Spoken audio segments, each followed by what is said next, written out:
C'est un tout petit bateau loué à prix modique pour les vacances des chroniqueurs d'un show technologique. Mathieu jouait au matelot et fait pour capitaine, tandis que le reste de l'équipe se dorait la bédaine, se dorait la bédaine. Soudain le vent se lève au large, un orage imprévu. Comme personne ne sait naviguer, ils se sont perdus. Sur le bord d'une île inconnue, ils se sont retrouvés. Y'a Gilligan, le capitaine, le millionnaire, son épouse, le professeur et leurs amis sur l'île de Gilligan. Ah! Non, mais c'est quand même une belle journée pour être pogné sur une île déserte avec ses collègues de travail. Le soleil, la tranquillité, un Coca-Cola. Ah, qu'est-ce que c'est ça? Mon Dieu! Capitaine, regardez ce que j'ai trouvé. Ah! Gilligan, qu'est-ce qui s'est passé, là? Hein? T'as pas encore fait exploser le village, c'est la deuxième fois cette semaine! Non, c'est un avion qui s'est écrasé après avoir mystérieusement laissé tomber cette boîte sur la plage. Mais qui s'en passe donc des choses improbables sur cette île? Professeur, qu'est-ce que c'est selon vous? Je crois qu'il s'agit d'une boîte de carton. Et elle est adressée à Pascal Forgette de la Revanche des Nerds. Non! Elle est remplie de gadgets techno. Ah ben oui! Regardez, on dirait un dessalinateur d'eau de survie. Avec ça, je pourrais réduire toutes les zones naufragées à l'esclavage. Je veux sûrement dire vous approvisionner avec de l'eau douce pendant des années. En tout cas, je me comprends. Monsieur Howell, ne partez pas, Monsieur Howell! Bon. Oh mon Dieu, oh mon Dieu! Des produits de divertissement interactifs. Moi qui ai toujours eu peur de mourir d'ennui sur cette île de malheur. Quelle joie! Ah! Mais Madame Howell, où allez-vous? Madame Howell! Et moi, j'ai trouvé un navigateur GPS. Nous allons enfin pouvoir savoir exactement où nous sommes sur l'île. Professeur! Bon, coudonc. Gilligan, mon petit Gilligan, je pense qu'on va devoir se partager ce qui reste. Vous ne pensez pas qu'on devrait laisser quelque chose à Ginger et Marianne, nos deux charmantes et très décoratives copines? Gilligan, gaspiller des gadgets techno en les donnant à des filles. Crois-tu que si un sous-marin rempli de maquillage échouait sur cette île, qu'il partagerait le butin avec nous, hein? Non, vous avez raison, on garde tout. Bon. Oh, wow! Un ensemble de constructions électroniques. Avec ça, je vais pouvoir fabriquer plein d'appareils dangereux. Oh. Et moi, ben, il me reste un ballon de volleyball, Wilson avec une face dessinée dessus. C'est drôle, ça me rappelle quelque chose. Ah, ben, t'es chanceux, toi.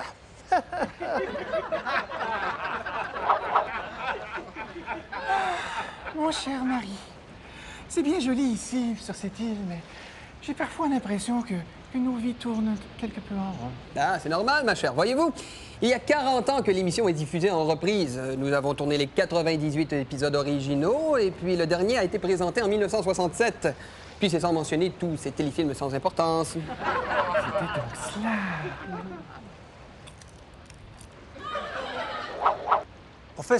Professeur, vous semblez très excité par ce GPS que vous avez trouvé dans la boîte tout à l'heure. Effectivement, je suis vraiment excité parce que dans l'émission, nous avons mentionné à plusieurs reprises la position de l'île.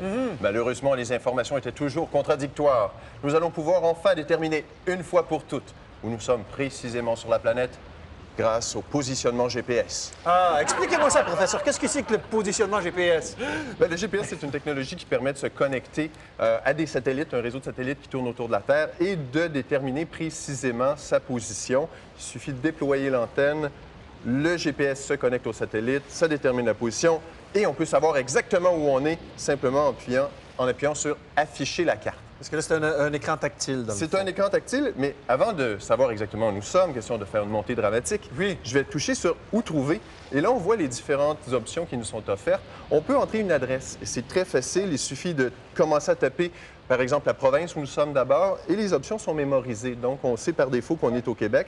Et ensuite, on commence à taper le nom d'une ville, M-O-N-T-R. Et hop, on nous donne l'option de Mont-Roland, Montréal. Et pouf, on peut tout de suite avancer rapidement dans le menu.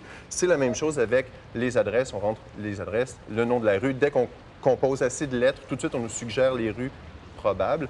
Et on peut savoir exactement où on est. Et le GPS va nous guider, dans le fond. Le GPS va nous guider. Et ce qu'on peut faire, si on ne sait pas exactement où on veut aller, on peut y aller avec soit un coin de rue ou encore tout simplement taper sur la carte et savoir dire « je veux aller à cet endroit » en tapant approximativement avec le bout de son doigt où on est. On peut ici faire d'autres choses. C'est un GPS qui est un modèle plus luxueux avec plus d'options conçu pour la navigation routière. Donc, c'est pas fait pour être manipulé dans un sac à dos, mais il y a quand même une autonomie de 3 à 7 heures avec une pile lithium-ion intégrée. Donc, on peut le charger dans sa voiture avec l'adaptateur fourni ou encore à la maison. Puis là, on peut se balader un petit peu en forêt si on veut faire du géocaching. On peut même entrer directement les coordonnées, longitude, longitude et latitude.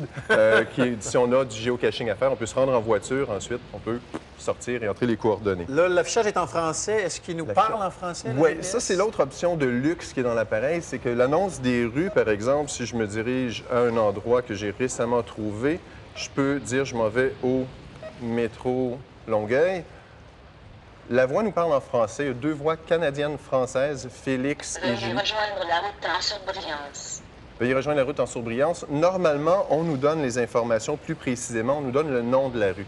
Certains GPS, celui de Microsoft que j'ai essayé, par exemple, il n'était pas cher, mais il nous donnait simplement tourner à gauche à la prochaine rue. Celui nous donne vraiment tourner à gauche à la rue Notre-Dame, tourner à gauche à la rue Mont-Royal, Sainte-Catherine, Et les ainsi de cartes suite. qui sont intégrées dans ce modèle-là? Dans ce modèle-là, comme c'est un modèle haut de gamme, on a le choix entre l'Amérique du Nord en entier ou l'Europe en entier, selon le road trip qu'on désire faire. Et on a aussi, vu que c'est un modèle de luxe, on a la possibilité de s'en servir comme haut-parleur main libre. On peut le connecter avec un téléphone Bluetooth et diffuser dans son radio d'auto les commandes de son téléphone. Donc, on peut parler avec quelqu'un et les commandes peuvent être aussi annoncées dans son radio d'auto. Donc, puis, comme il y a un lecteur de MP3, il y a le kit de voyage aussi, qui est une petite fonctionnalité bien amusante. Ça contient un lecteur MP3, la possibilité de lire des livres audio, mais aussi une visionneuse de photos.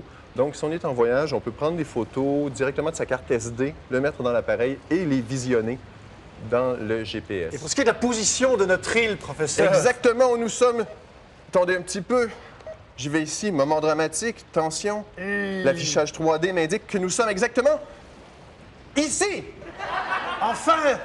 Nous avons déterminé la position, professeur. Et c'est terminé pour moi. Je m'en vais tenter de séduire Ginger grâce à cet appareil. Bonne chance, professeur. Ah là là, quelle journée. Y a quelqu'un?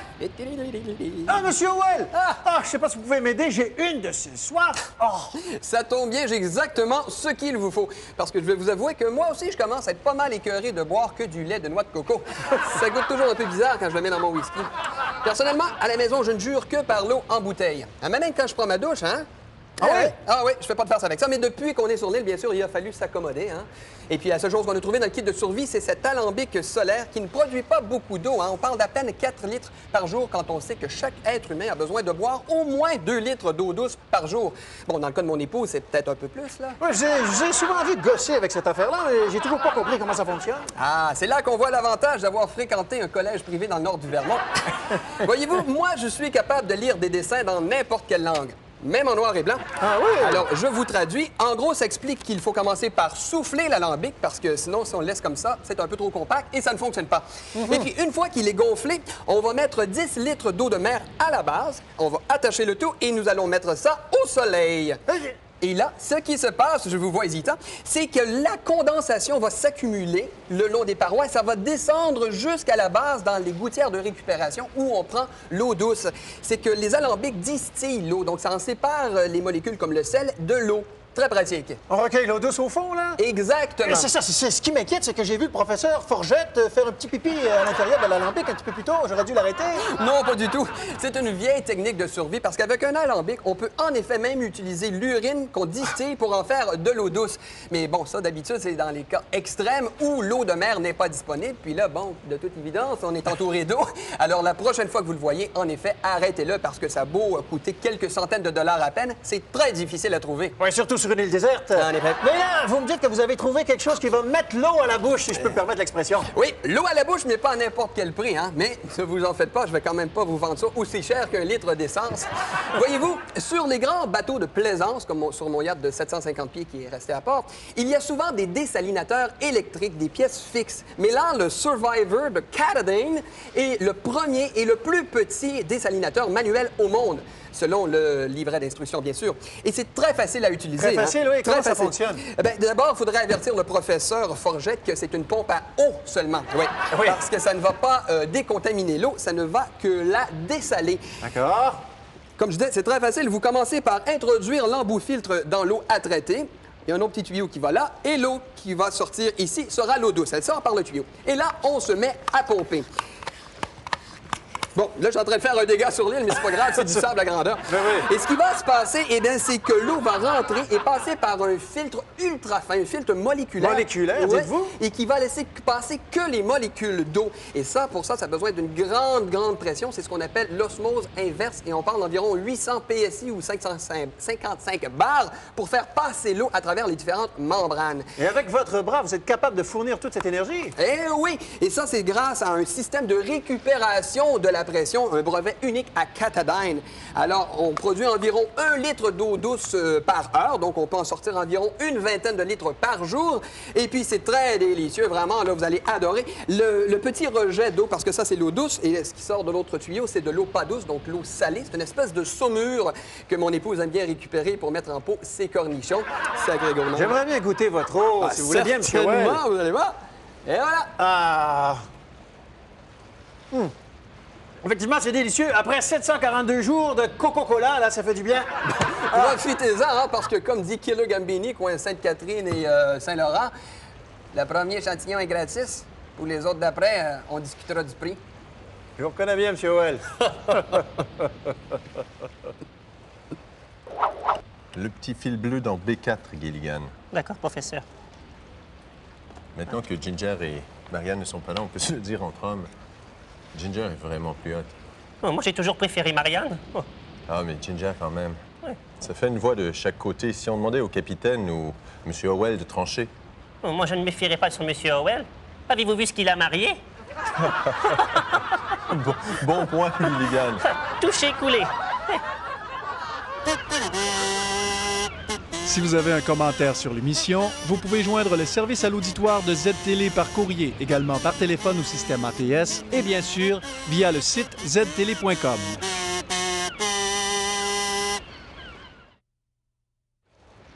Ah, ça fait du bien. Ah, vous êtes là, Madame Howell? Oui, oui. Ah, et puis, est-ce que vos produits de divertissement sont divertissants, finalement? Capitaine, appelez-moi Eunice. Non, mais c'est vrai, personne ne se fait jamais appeler par son prénom sur cette île à part Ginger et Marianne. J'ai même été obligé d'acheter le DVD de la télésérie en 2004 pour apprendre que le prénom de Gilligan était Willy. Bon, ben... Alors, Eunice, si tu insistes. Alors, parle-moi de tes trouvailles, Eunice. D'accord. D'abord, pour commencer, j'ai une devinette pour vous. Qu'est-ce qui nous manque le plus sur une île déserte? Ben, du papier toilette qui n'est pas fait avec de l'écorce de bambou? Ça, j'avoue que moi aussi, ça me manquerait.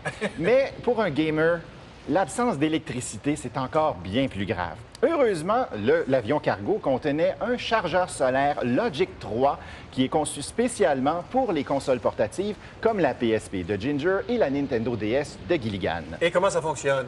Eh bien, la Logic 3 est une batterie lithium-ion d'appoint d'une autonomie de 2 à 3 heures qui est connectée à des panneaux solaires.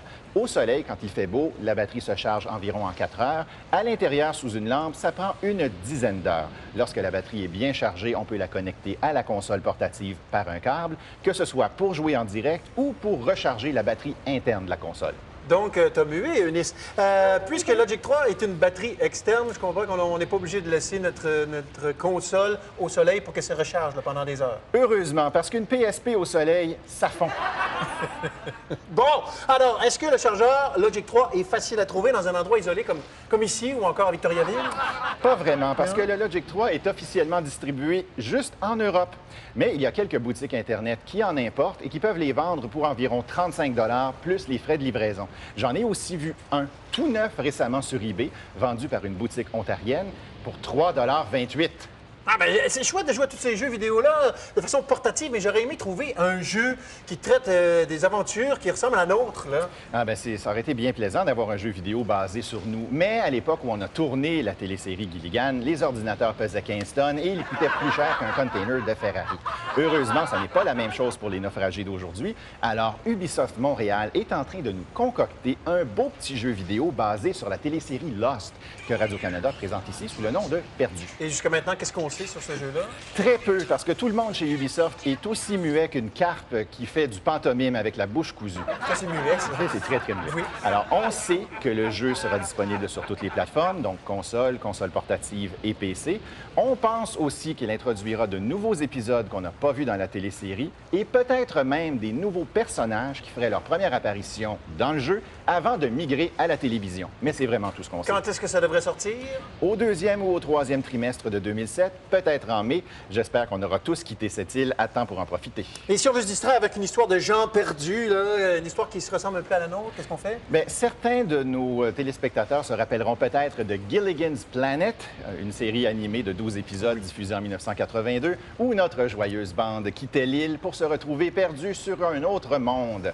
Alors, heureusement, par hasard, j'ai trouvé Lost Planet Extreme Condition, un jeu de tir à la 3e personne pour la Xbox 360, dans lequel les humains un peu perdus se retrouvent sur une planète glacée, infestée de pirates des neiges et de grosses bébites extraterrestres avec trop de pattes. Et je pense que les gamers attendaient ce jeu-là avec impatience, non? Les créateurs de plusieurs franchises très reconnues, notamment Devil May Cry, ont participé à l'élaboration de Lost Planet, alors les attentes étaient très élevées, d'autant plus qu'à l'été 2006, le jeu s'est mérité le titre de meilleur jeu Xbox 360 au Festival des jeux vidéo de Leipzig, le plus gros événement de l'industrie en Europe. Et est-ce que le jeu est à la hauteur des attentes? Les réactions sont assez mitigées. Graphiquement, c'est superbe et les ventes vont très bien. Après 27 jours sur les tablettes au Japon et 5 jours en Amérique du Nord, Capcom en avait déjà écoulé plus d'1 million d'exemplaires. Sauf que c'est pas tout le monde qui est très content de son achat. Et pourquoi donc?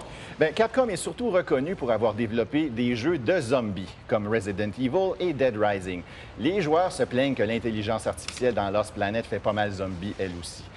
En plus, les combats seraient répétitifs et les développeurs ont été forcés d'apporter beaucoup de modifications au mode multijoueur de Lost Planet après avoir lancé un démo qui n'a pas été particulièrement bien reçu. Ah, bien, merci, Eunice. Merci. Regarde, tu vois pas que je suis occupé là, avec le décolleté de... Excuse-moi, je suis occupé ici, là. Regardez ce que j'ai réussi à construire tout seul, sans l'aide de personne, capitaine. Bon, alors je vous laisse. Hein. J'ai rendez-vous avec Marianne pour une épilation. Ne m'attendez pas pour souper, ça pourrait être long. Ah, Madame Howell, comme un peu séduisante, hein, n'est-ce pas, Gilligan? Ah oui, si j'étais plus jeune, capitaine. Oh. Là, Gilligan, t'as trouvé un 300 en 1? Oui, capitaine. Regardez le premier projet que j'ai construit. Regardez, j'appuie sur ce bouton et j'ai soudainement une voix très bizarre, capitaine. Ça fonctionne super bien? Ça fonctionne super bien. En réalité, ce que j'ai trouvé, c'est la trousse électronique 300 en 1, qui est un jeu d'initiation à l'électronique pour les jeunes nerds, je dirais mordus de l'électronique, ou encore pour les autistes de très, très haut niveau. Tu dis ça pourquoi? Parce que c'est compliqué? Je dis pas ça pour être méchant, là. Je dis ça parce que moi, j'ai trouvé ça très compliqué avec mon petit mini-cerveau qui est comme une île, en fait, hein, qui est entouré d'eau. J'ai trouvé ça difficile. Le but de ça, hein, oui. Qu'est-ce qu'on peut faire avec ça? Le but, c'est de construire des projets électroniques, monter des circuits pour arriver à un résultat concret. D'après vous, capitaine. Oui, je vous écoute, Gilligan. Excusez-moi. Qu'est-ce qu'on peut faire avec ça? Oui. On peut faire une radio AM, par exemple. Oui, je sais pas, un système d'alarme? On peut faire ça? Peut-être. On peut faire un émetteur... Récepteur. Un émetteur-récepteur pour envoyer des messages en morse. Oui. Ça peut devenir un détecteur de métal. Ça me rappelle un des gags très bons dans La Revanche des Nerds, le 2e, je pense. Je sais pas si vous vous rappelez. Capitaine, il cherche avec le détecteur de métal sur la plage. Et qu'est-ce qu'il trouve? Du métal? Un détecteur de métal. Non! Et voilà. Oui, ça peut c'est un aussi bon gag. faire un détecteur de pluie. Ça, c'est pratique. Ça nous évite de regarder dehors pour savoir s'il pleut. OK. Hein? C'est bien. Détecteur de mouvement. Ça peut être un testeur de batterie. Ça peut être un métronome et des centaines d'autres circuits C'est quoi les électroniques. différents éléments qui sont là, fournis avec le jeu? Il y a des, je sais pas, des résistances, Bien, ça diodes? fonctionne en insérant des petites résistances, des petits transistors. Bon, ici, on a des petits transistors, des petites puces électroniques aussi. Et des fils de différentes couleurs. Ici, je tiens le bleu. Et on insère ça dans le tableau central de la console qui est muni de petits trous perforés. Console qui est assez complexe, je dirais. Il y a des petits gradateurs ici, des petits boutons ici, parce qu'on peut faire aussi un orgue électronique. Et donc, les boutons pourraient nous permettre de jouer de cet orgue électronique. Éventuellement, si on est patient. Donc, on rentre ça là-dedans et ça peut donner, à un moment donné, un résultat. Faut mettre des piles dans ça, j'imagine? J'imagine qu'il y a des piles. C'est supposé être très facile. Oui. C'est supposé être très facile parce qu'en principe, on lit les instructions et ça nous dit quoi mettre où, quand et pourquoi. Et toi, c'est ce que tu as essayé, Oui. Gilligan, et c'était très difficile d'y Mais arriver. avec quand j'ai vu le manuel d'instruction, ici, il fait peur quand même. Hein? On peut tuer quelqu'un avec ça ou à tout le moins le rendre quadraplégique. Écoute, c'est écrit petit là-dedans. Il y a des petits chiffres, des petites lettres. Jacques Demers capoterait. C'est... non, mais on s'y retrouve. C'est très long. Il faut être armé de patience. Moi, ils disent que c'est un jeu.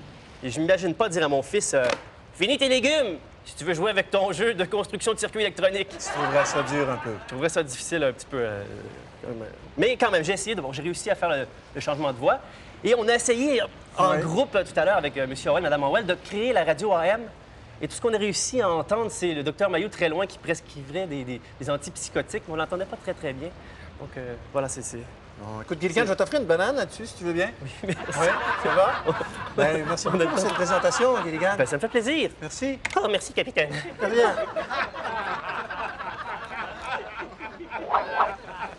Hein, cet orgue nous sera vraiment très utile, mon petit Gilligan. Non, capitaine, je suis en train de construire cette fameuse radio AM. Le Gilligan, la radio, c'est le seul bidule électronique qu'on a déjà sur l'île. Oh, c'est ben trop vrai. Et écoute, Un avion cargo s'est écrasé dans l'océan ce matin. Les pilotes ont survécu et ont communiqué avec la garde côtière qui a envoyé une équipe de sauvetage sur les lieux. Ça veut dire que nous aussi, nous serons sauvés! Ange, sommes-nous vraiment sur le point d'enfin rentrer chez nous? J'entends l'avion qui arrive! c'est un miracle. Il faut signaler notre présence. Je vais prendre le miroir de Ginger pour attirer son attention avec le reflet du soleil. Êtes-vous certain que le pilote va remarquer votre signal, mon jeune ami? Et certainement, je lui envoie en plein dans le visage. Oh, je crois que c'est une mauvaise idée. Non, non, regardez, l'avion s'approche.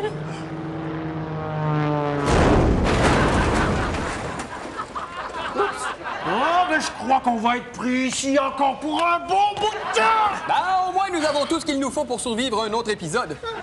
Nous devrions organiser une jolie petite soirée de jeu pour nous divertir. OK, mais ce coup-là, on attend Ginger et Marianne avant de jouer à bouteille, OK?